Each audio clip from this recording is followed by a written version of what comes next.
안녕하십니까, 레피드입니다. 7월 12일 두산에너빌리티 보도록 하겠습니다. 증시 먼저 보겠습니다. 코스피 1.19% 하락했고요. 코스닥은 0.24% 하락했습니다. 자, 오늘 금요일이었고요. 이번 주 마지막을 코스피는 하락으로 진행하면서 마무리가 되었습니다. 자, 옵션 만기까지 외국인 투자자에 대한 매수세가 이어졌었는데요. 오늘은 반대로 옵션 만기가 지나고 5,500억을 외국인 투자자가 매도를 하면서 코스피가 하락을 하였습니다. 기관 투자자는 840억 정도 매수가 들어왔고요. 코스닥은 0.24% 하락했고 외국인 투자자가 840억 반대로 매수했고요. 기관 투자자는 540억을 매도했습니다. 자, 코스피는 오늘 1% 이상 하락하였고요. 장중에는 1.5% 이상 하락을 하면서 좀 크게 하락을 하였습니다. 자, 고점을 돌파하는 듯 하면서 다시 한번 꺾어주는 모습이었는데요. 사실 우리나라 증시가 오늘 하락한 것이 특이한 상황은 아니었습니다. 오히려 이제 해외 증시도 반대로 하락하는 모습이었고요. 니케이가 2.4% 하락하였고 나스닥 종합이 2% 가까이 하락하면서 빅테크 관련 종목들이 크게 하락하는 모습이었습니다. 다우와 이제 상해 종합은 보합 수준이었는데요. 전체적으로는 증시가 하락을 하는 모습이었습니다. 자, 어제 이제 소식이 하나가 나왔습니다. CPI 지표가 발표가 되었는데요. CPI 지표가 좋게 나왔습니다. 미국의 6월달 CPI가 둔화되었습니다. 그래서 예상치보다 하락을 하였고요. 상승률이 이제 3%에 딱 맞게 진행이 되었습니다. 이전에 2%에 진입하기가 얼마 남지 않았다라고 보여지고요. 9월에 금리 인하가 이제 거의 확실하다라고 분석이 되고 있습니다. 그래서 금리 인하 전망이 이제 93%까지 올라가면서 좀 이제 국채 금리도 급락을 하고 좀 이제 9월부터 연내 2회 금리 인하가 진행될 것이다라는 분석이 나오기 시작했습니다. 그런데 이렇게 좋은 이 흐름에도 불구하고 증시는 오히려 반대로 떨어지는 모습이었는데요. 지금까지 이제 그런 기대감으로 올라왔던 이 일부분들이 차익 실현을 하거나 그다음에 이제 소비자 물가 지표가 떨어지기 시작했다는 점에서 경기 침체에 대한 우려감도 어느 정도 들어가 있지 않나, 그런 생각도 좀 있습니다. 일단은 뭐 크게 이번 하락이 뭐 우려스럽다라고 보기는 어렵고요. 오히려 이제 5.5%에서 기준금리가 점점 내려가서 3%대까지 진입하는 데는 아마 내년도 힘들 수도 있습니다. 그래서 그렇게 아주 길게 금리 하락이 진행될 거기 때문에 이렇게 단기적으로 주가가 하락하는 것은 크게 중요하지 않다라고 보여집니다. 자, 그래서 그렇게 글로벌 증시들이 흐름이 이어졌고요. 다행히도 물가 지표가 잡히는 방향으로 진행이 되었기 때문에 증시에 대한 분위기는 뭐 오늘은 하락했지만 점점 더 하반기로 갈수록 올라갈 확률이 높다라고 생각이 듭니다. 자, 코스피는 시가총액 상위 종목 위주로 차익 실현 물량이 나왔는데요. 한번 다음 주 흐름이 어떻게 되는지 보겠습니다. 자, 그동안 이제 만기까지 바짝 매수를 했다가 오늘 5,500억을 매도했습니다. 이게 일시적인 움직임인지 다음 주도 계속 빠져나가는지 좀 보도록 할 거고요. 기관 투자자는 금융 투자 위주로의 매수가 있었고 나머지는 뭐 크게 매수가 없었습니다. 코스닥은 0.24% 하락했고요. 지금 이제 850포인트입니다. 그래서 마찬가지로 지금 뭐 크게 올라가지 않고 있고요. 고점이 오히려 낮아지는 분위기로 좀 형성이 되고 있기 때문에 코스닥은 확실히 좀 힘이 빠지고 있습니다. 물가 지표가 잡혔고 이제 금리가 인하될 확률이 높아지고 있는데 아직까지는 코스닥은 별다른 반응은 보이지 않고 있는데요. 실제로 금리가 인하되기 시작하고 경기가 활성화되었을 때 코스닥이 힘을 받을 가능성이 큽니다. 그러나 그 금리 인하가 시작되는 그 시기가 사실 경기 활성화가 되었다고 보기는 어렵거든요. 오히려 물가가 잡혔기 때문에 경기가 침체된 상황이기 때문에 금리 인하가 어느 정도 진행이 되어야지 다시 힘을 받을 수도 있습니다. 그래서 코스닥은 올해보다는 사실 내년이 좀 더 기대가 되는 상황이기 때문에 좀 천천히 지켜보도록 하겠습니다. 자, 환율입니다. 환율은 3.9원이 올라갔고요. 1377원으로 진행이 되었습니다. 자, 어제 뭐 바짝 떨어졌었죠. 아무래도 국채금리가 하락하였고 미국 이 원달러도 크게 이제 하락을 하는 모습이었습니다.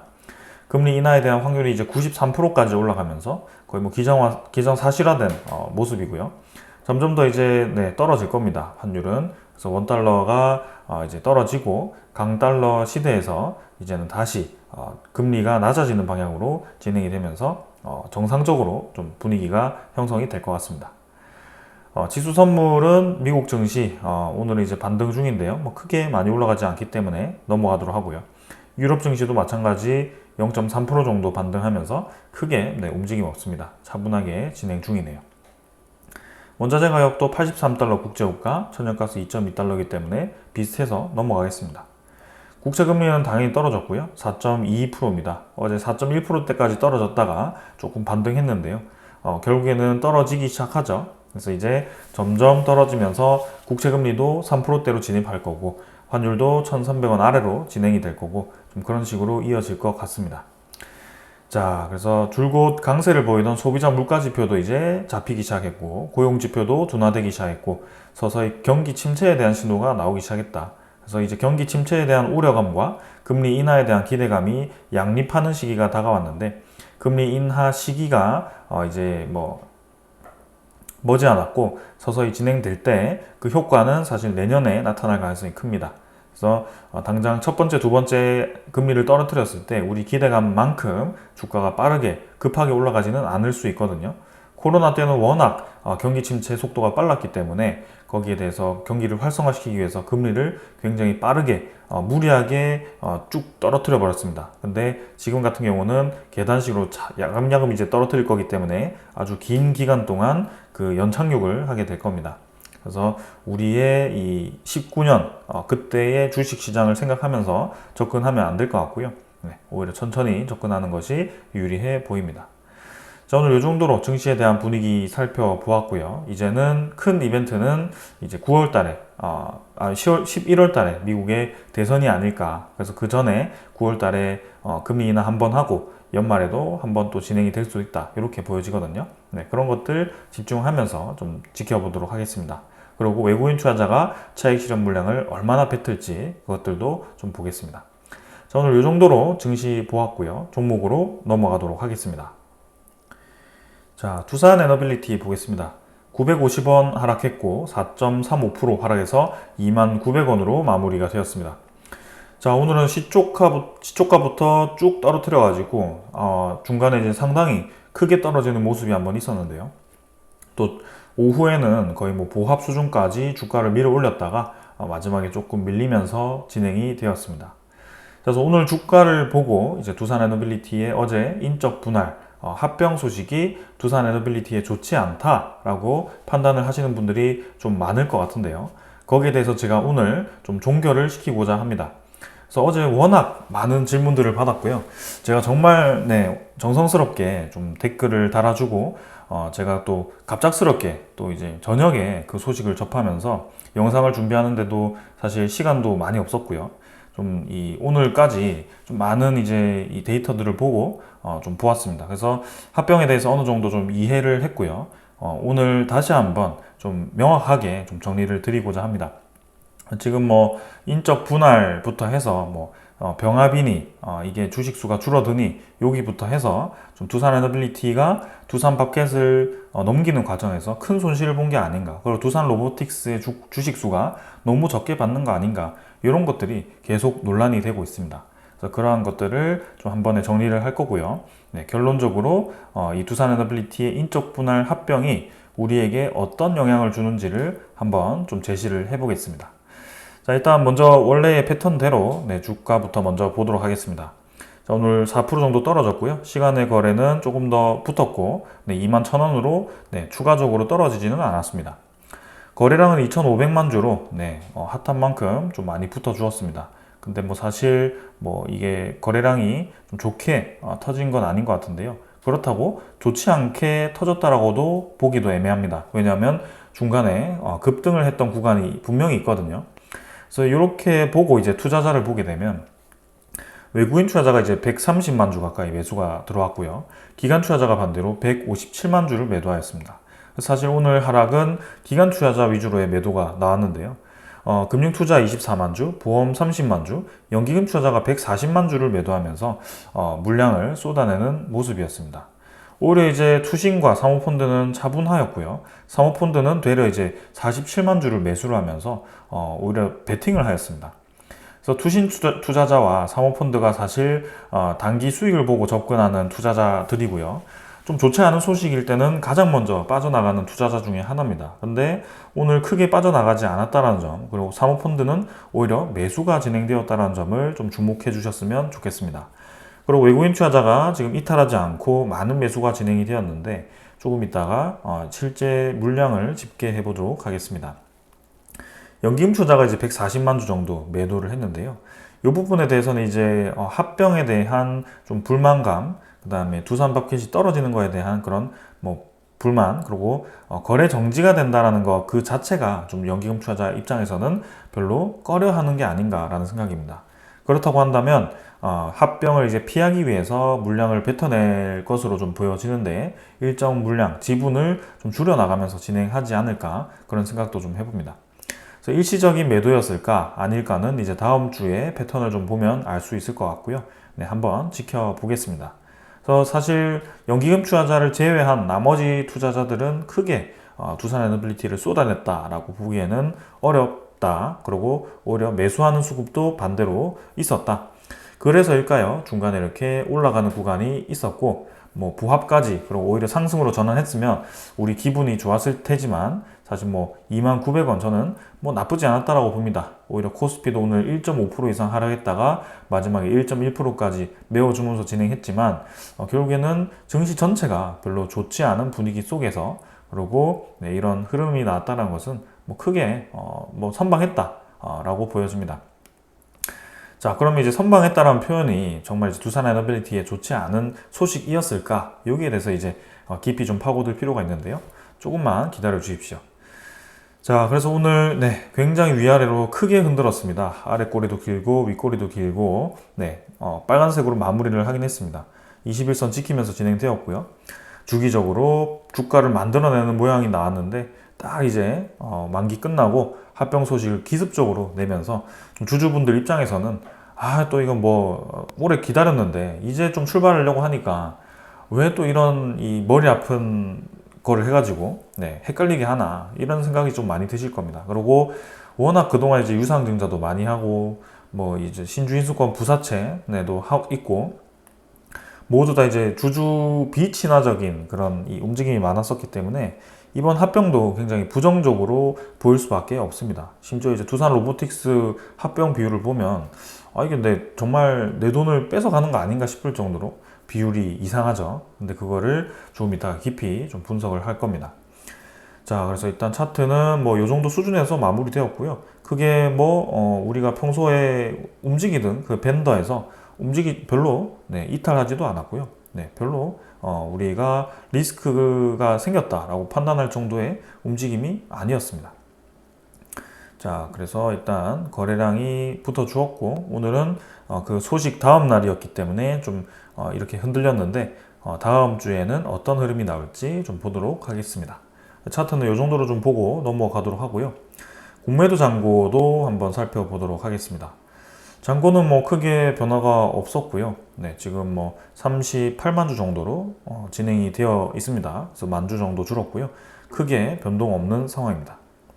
자, 그리고 이제 대차 잔고도 같이 한번 살펴보도록 하겠습니다. 대차 잔고가 이제 최근에 뭐 줄어드는 분위기, 최근엔 좀 크게 움직임 없는 분위기 속이었는데요. 오늘은 대차 잔고 증가 상위 종목, 상환 상위 종목에 위치를 하면서 체결과 상환이 굉장히 활발한 날이었습니다.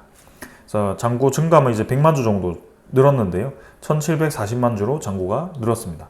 뭐 이렇게 대차 잔고가 급증을 했다라고 해서 두산에너빌리티의 공매도 잔고가 급증을 한다라고 보기는 어렵고요.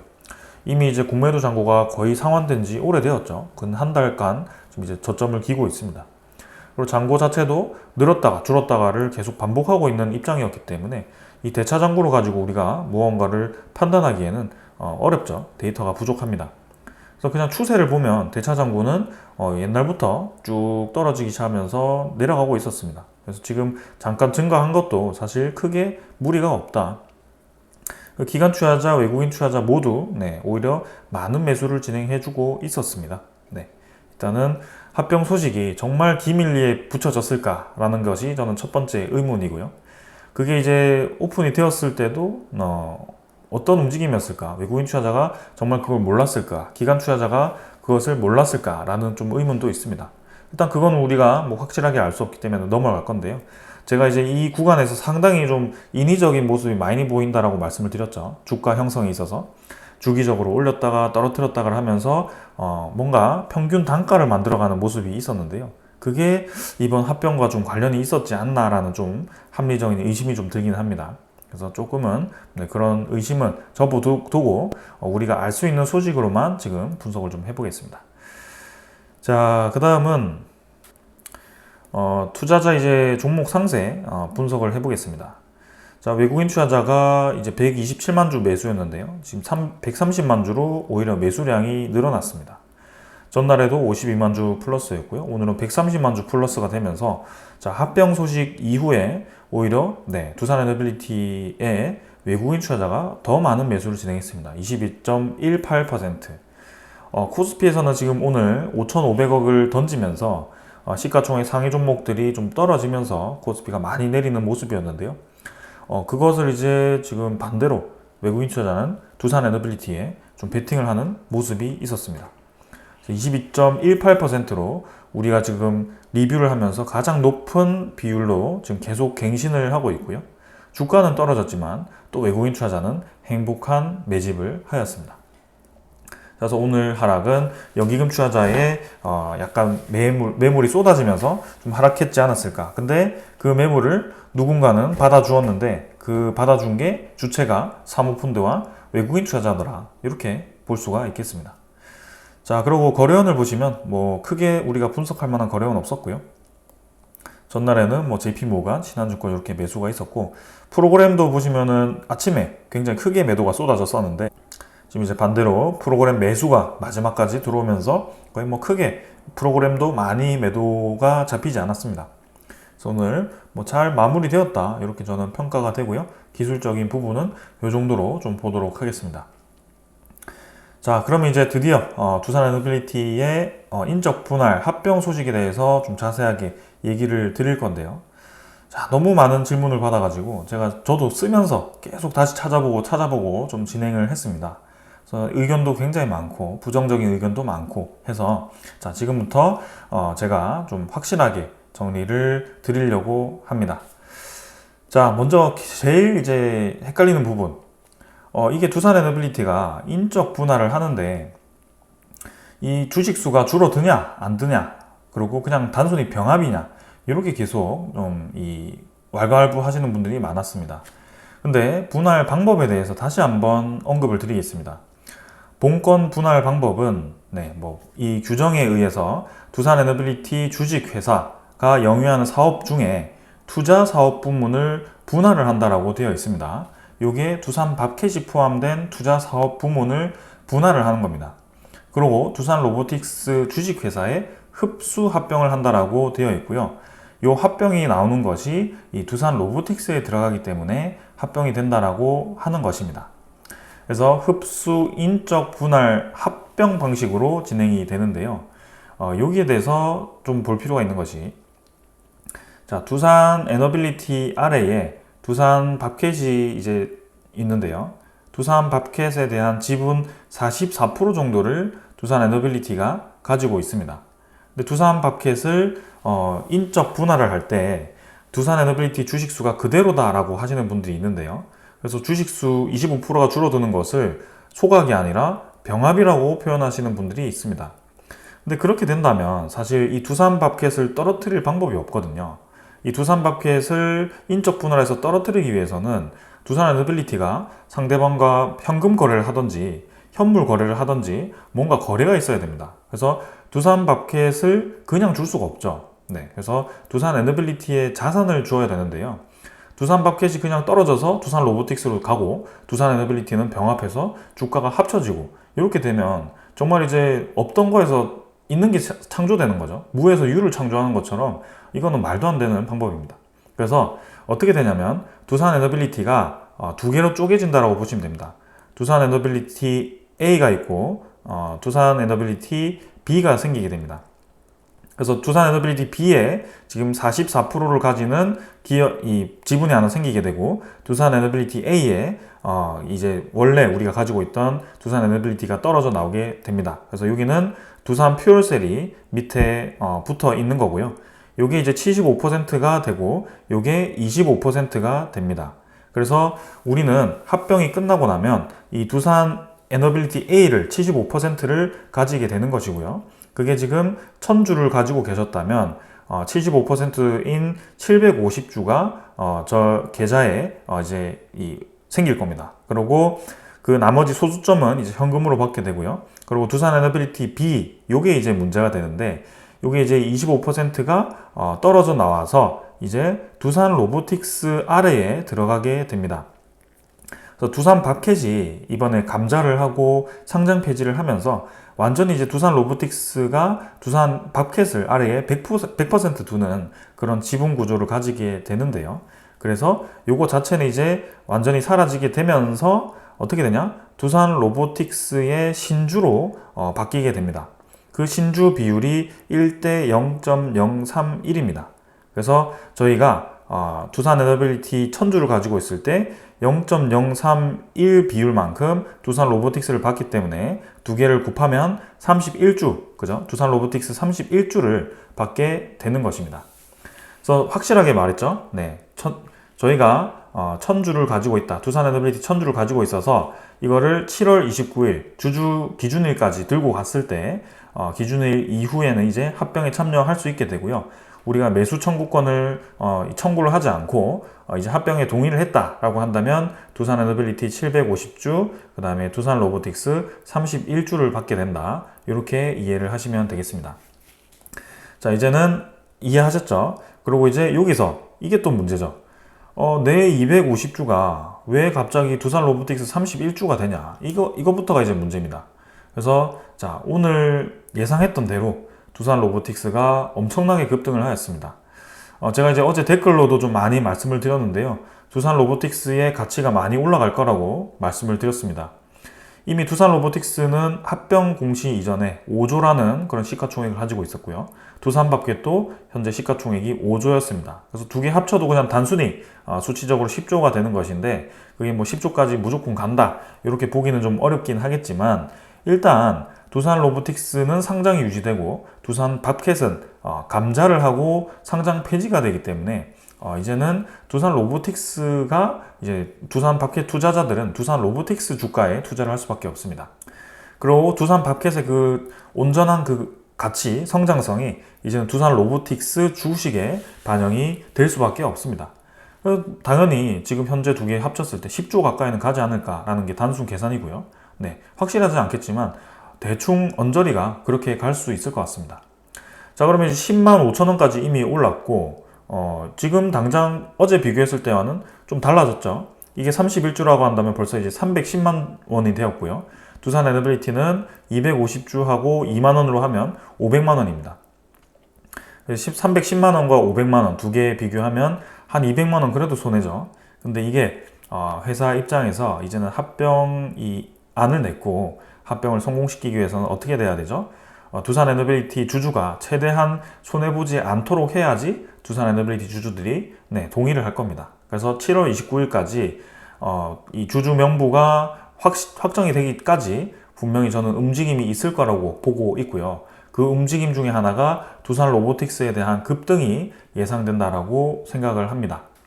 그래서 이 10만 5천 원이 내일도 월요일도 올라갈 거고 계속 올라가서 아마 20만 원 가까이 간다면 우리는 두산 로보틱스 주식을 받았을 때 두산 에너빌리티 주주들이 이제 납득을 하기 시작할 겁니다. 그래서 이미 많이 올라가 있는 종목을 받게 되니까 그건 나쁘지 않네. 두산 로보틱스 받을만 하네. 이렇게 또 생각할 수도 있죠. 근데 이제 변수가 또 하나 있죠. 두산 에너빌리티가 그동안 이제 29,900원을 유지를 할 거냐. 만약에 다음 주에 좋은 소식, 체코 원전 수주 소식이 들려와서 급등을 하면 이제 어떻게 될 거냐. 그러면 이제 두 개가 계속 주가를 맞춰 나갈 겁니다. 거기에 대해서는 제가 이제 어떻게 될지 전혀 좀 예상을 하지 못하고 있는데요. 오히려 오늘도 두산 밥켓도 좀 올라가면서 합병가액을 좀 맞춰가는 그런 모습이었는데요. 상당히 복잡하긴 합니다. 조금 말이 길었는데요. 여러분들이 쉽게 이해한다고 한다면 지금 이제 겉으로 봤을 때는 어제는 종가 기준으로 우리가 분명히 손해였는데 점점 이제 두산 로보틱스가 급등을 하여서 주가가 따라온다면 이제는 크게 손실이 아닐 수 있다. 그리고 두산 에너빌리티도 거기에 맞게 올라간다면 뭐 괜찮다. 그리고 두산 로보틱스를 많이 받아도 또 좋은 게 아닙니다. 이게 두산 인프라코어를 이제 가지고 계셨던 분들은 충분히 잘 이해를 하고 계실 텐데요.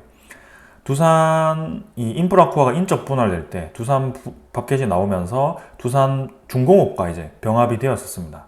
그 과정에서 합병 신주가 발행이 되었고 그 합병 신주에 대한 수익을 이제 세금을 내야 되는 그런 상황이 좀 생겼는데요. 그 조건이 하나가 있습니다. 구주보다 신주 발행된 금액이 크면 거기에 대한 수익금만큼 세금을 내게 되는 것인데요. 그렇다고 한다면 우리 입장에서는 두산 에너빌리티 주가가 떨어지고 두산 로보틱스 주가가 갑자기 올라가 가지고 우리가 31주를 받았을 때 두산 로보틱스 가치가 더 커지면 오히려 이제 나중에 세금을 받을 수도 있는 세금을 내야 되는 상황이 생길 수도 있는 좀 그런 상황이거든요. 그래서 오히려 지금처럼 두산 에너빌리티의 가치가 조금 더 높은 것이 괜찮은 것 같습니다. 그래서 체코 원전 수주 때는 사실 더 우리가 겉면으로 손해 보는 것처럼 보이겠지만 결국에는 이제 합병 마무리되고 두산 로보틱스가 더 힘을 받으면 되니까요. 네, 괜찮은 것 같습니다. 저는. 그래서 일단은 그 두 개 논란은 이제 이 정도로 마무리했으면 좋겠습니다. 그래서 인적 분할하는 것은 두산 에너빌리티 주식수가 그 비율만큼 줄어드는 게 맞고 그 나머지 없어지는 주식은 두산 로보틱스의 신주로 상장이 된다. 변경 상장이 된다. 이렇게 이해를 하시면 되고 그리고 이 두 개의 차이만큼 지금 이제 좀 많이 손해를 보는 것 같지만 점점 이제 두산 로보틱스가 올라가고 두산 에너빌리티도 좀 올라가긴 하겠지만 이 속도가 점점 따라 붙으면서 조금 비슷해질 것 같다. 그리고 이게 넘어가면 우리가 오히려 세금 내야 될 수도 있기 때문에 조금은 속도 조절을 하는 게 유리하다. 이렇게 좀 보여집니다. 자, 그러고 그럼 우리 주주 입장에서는 이렇게 이제 뭐 오케이 그러면 뭐 요 정도 손실 감안하겠다. 그리고 다시 두산 로보틱스도 더 올라갈 수도 있고 우리가 세금 내야 될 수도 있으니까 오케이 그러면 그냥 가보겠다라고 하는데 그러면 이제 회사 입장에서 기업 입장에서 이게 두산 밥켓이 떨어져 나가는 게 세 번째 논란이죠. 캐시카우가 떨어지는데 두산 에너빌리티 괜찮나? 라고 질문을 많이 주셨습니다. 근데 이제 두산 에너빌리티 아래에 두산 밥켓이 붙어 있으면서 직접적으로 이제 두산 밥켓 수익금을 두산 에너빌리티로 유입시키는 방법이 딱 하나밖에 없습니다. 두산 밥켓의 배당금을 두산 에너빌리티가 받는 거였는데요. 그 배당금이 사실 우리가 생각하는 만큼 엄청나게 많지는 않습니다. 막 1000억 이상 될 것 같고 그렇지만 그렇지 않거든요. 수백억 수준이기 때문에 뭐 매년 수백억씩 받는 것도 사실 크긴 크죠. 그리고 두산 밥켓의 지분 가치가 44%였기 때문에 현재 시가총액 5조에서 44%면 이 지분 가치만 이 다른 기업에 매각을 한다면 2조 원 수준이죠. 그래서 상당히 큰 이 지분 가치를 두산 로보틱스에 너무 쉽게 넘겨주는 거 아닌가 이렇게 생각하시는 분들도 있었습니다. 자, 근데 거기에 대해서 오늘 잘 정리된 소식이 하나가 있어서 같이 좀 자세히 보도록 하겠습니다. 자, 밥켓 넘기는 두산 에너빌리티의 득실을 따지는 이 소식인데요. 두산 에너빌리티는 이번 사업 구조 재편으로 두산 밥켓을 두산 로보틱스에 넘기는데요. 그동안 이제 배당금을 지급하며 어려웠던 두산 에너빌리티를 지원해 왔는데 좀 아쉬움이 있죠. 근데 이제 이렇게까지 떨어뜨린다라는 것은 두산 에너빌리티 자체로 이제 수익성이 나는 사업이 이제 성장할 것 같다. 곧 뭔가 좋은 소식이 있을 것 같다는 그런 자신감 앞에 진행이 되지 않았나라는 분석이 있습니다. 그래서 우리가 주목하고 있는 원자력, SMR, 가스터빈, 수소, 뭐 해상풍력 이런 에너지 기업들인데요. 자, 오케이 그런 것들은 이제 기대감인데 그 다음에 이제 실질적으로 지원을 2조 원이 되는 그런 이 가치를 잃고 두산 에너빌리티가 이번 이 합병으로 얻는 게 뭐냐? 그게 여기 나와 있죠. 순차입금 1.2조 원이 감소하게 되고요. 이자 보상 배율이 2.1배에서 3.1배로 증가하게 됩니다. 이자 보상 배율이라는 것은 이 기업이 지금 부채를 가지고 있는 것에 대한 발생해서 이자가 발생했을 때 그것을 갚을 수 있는 능력을 이 배율로 표시를 한 것입니다. 그래서 1배가 되면 이 회사가 돈을 번 거를 다 이자로 갚고 이제 돈이 없다라는 뜻이죠. 그러니까 돈을 벌어도 계속 이자로 나가니까 제자리 걸음입니다. 부채를 갚으면서 그죠? 원금 상환을 하면서 좀 이제 우리도 이자를 내면서 해야 되는데 이자를 갚을 능력이 없다는 거죠. 근데 이자 보상 배율이 이제 3배까지 올라갔다는 것은 두산 에너빌리티 입장에서는 재무 개선이 많이 진행된다라고 보시면 됩니다. 그럼 갑자기 왜 순차입금이 1.2조 원이 감소하느냐? 두산 에너빌리티가 사업법인과 투자법인으로 분할을 하면서 투자법인의 두산밥켓 관련 차입금 7,177억 원, 미지급 비용 66억 원을 모두 더해서 7,243억 원의 부채가 넘어간다라고 합니다. 그리고 유동성 장기 부채가 여기 2,400억 포함되고요. 사채가 3,896억이 포함되고요. 장기 차입금이 700억 포함이 됩니다.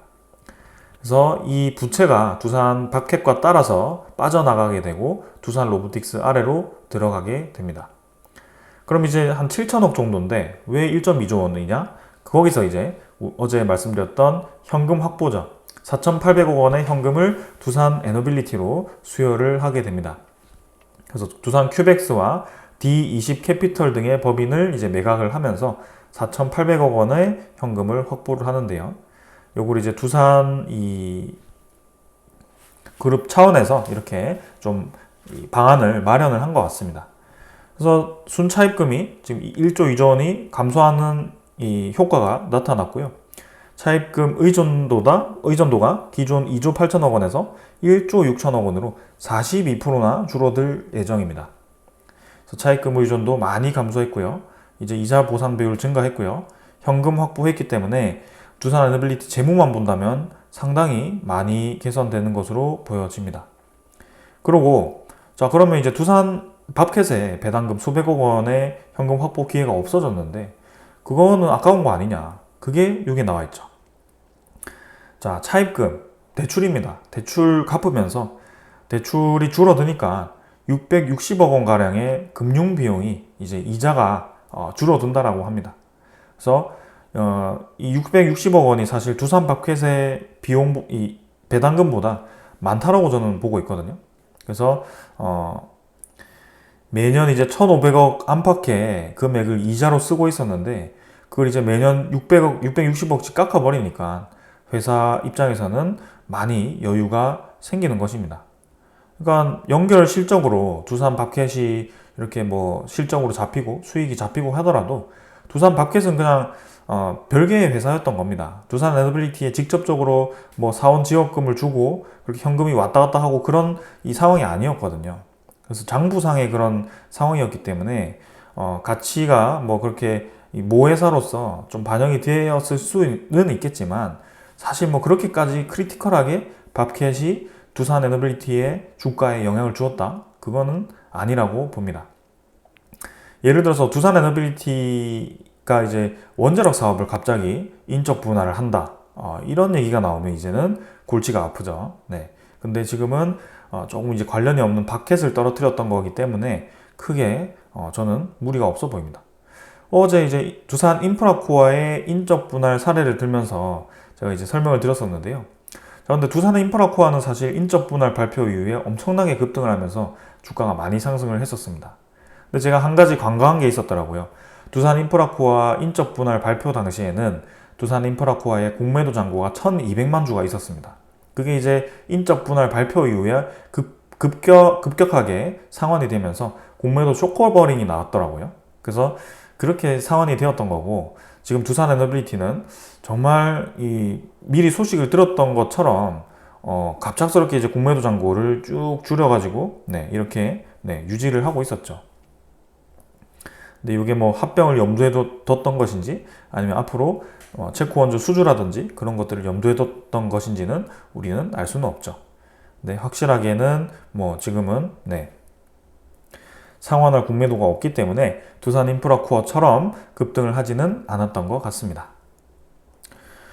자, 그래서 어떻게 보면 두산 에너빌리티 입장에서는 나쁠 게 별로 없죠. 지금 상황에서는 그냥 겉으로 봤을 때는 덩치 큰 게 좀 빠져나간 것 같은데 아까 보았듯이 배당금도 뭐 수백억 지금 이제 우리가 대출을 갚으면서 이자 발생 금액이 660억이 이제 없어지는 것이기 때문에 그 정도로 뭐 됐고, 차입금도 1.2조 원이나 상환했기 때문에 이자 보상 비율도 지금 높아졌고, 재무가 많이 괜찮아졌고, 그죠?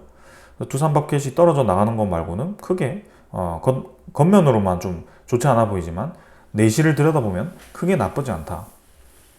두산 에너빌리티의 사업 역량에 영향을 주냐? 그것도 아니죠. 네, 원전, 해상풍력, 수소, 가스터빈 뭐 이런 거 두산 밖에 떨어져 나가도 아무 상관없습니다. 그래서 우리가 지금 수주를 기대하고 있는 사업들 순차적으로 잘 진행될 거고요.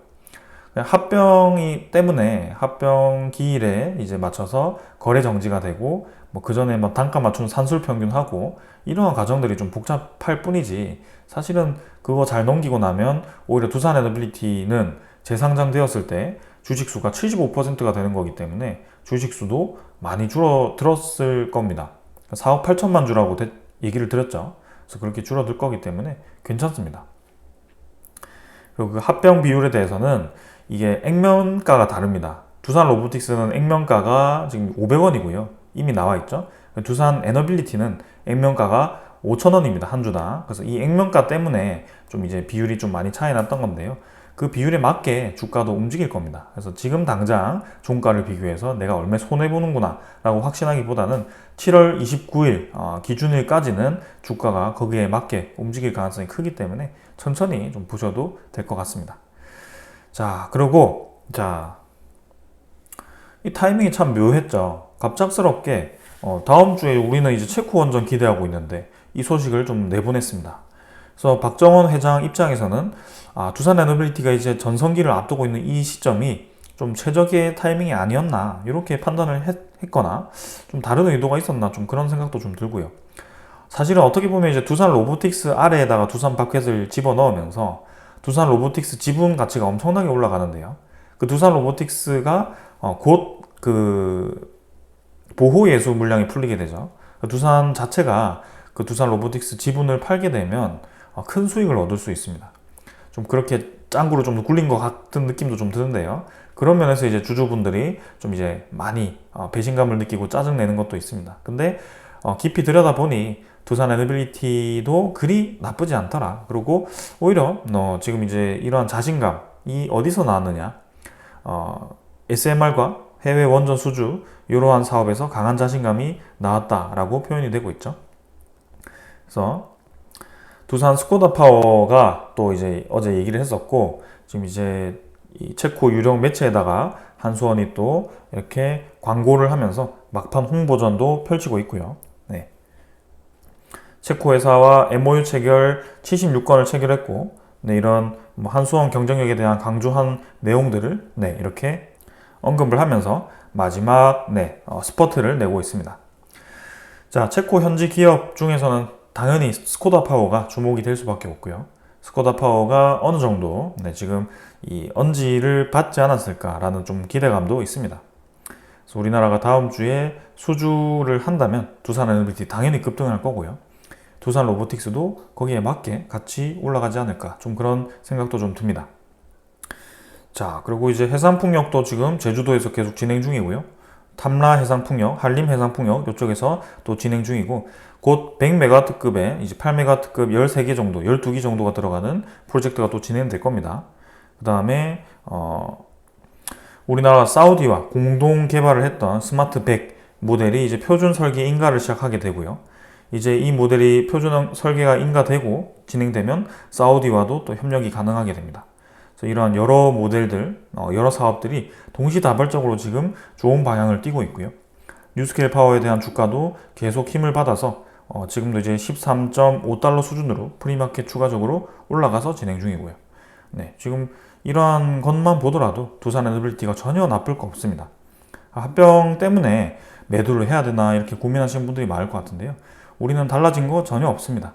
그래서 두산 로보틱스 주식이 좀 생기긴 하는데 지금은 손해 같지만 크게 손해 아니다, 이렇게 생각하면 될 것 같고요. 우리는 지금처럼 미래 가치를 바라보면서 투자를 이어나가면 될 것 같습니다. 그리고 주식 매수 청구권에 대해서 좀 언급드리고 싶은데요. 지금 850원이었나요? 950원이었나요? 지금 이 매수 청구권이 진행이 되었지만 여기 확정가가 아닙니다. 예정가고요. 이 매수 청구가를 내는 기법이 2개월간의 이 평균, 1개월간의 평균, 일주일간의 그 종가 평균 해가지고 그 A, B, C를 만들어서 A, B, C를 더하고 3분의 1로 평균을 내는 겁니다. 그러니까 한마디로 말해서 2개월간의 움직임, 그리고 단기간의 움직임을 평균을 해서 이 매수 청구권 행사를 하겠다. 그리고 이 매수 청구권을 너무 많은 사람들이 행사를 했을 때 이 금액이 5천억 원을 넘어가면 이 합병이 취소가 됩니다.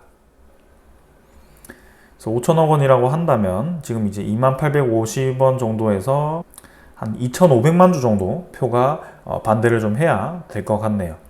근데 뭐 저는 크게 반대할 이유는 없다라고 보고 있고요. 오늘만으로 모든 걸 판단하기 어렵습니다. 그래서 7월 29일 기준일이기 때문에 그 이틀 전, 거래 이틀 전까지만 이 결정을 하면 되거든요. 7월 말까지 좀 여유 있게 지켜보시면 될 것 같습니다. 그래서 이렇게 좀 이제 합병에 대한 소식은 마무리를 하도록 하고요. 또 궁금한 사항 있으면 댓글을 남겨주시면 제가 열심히 좀 공부를 해서 좀 댓글을 달아드리도록 하겠습니다. 감사합니다.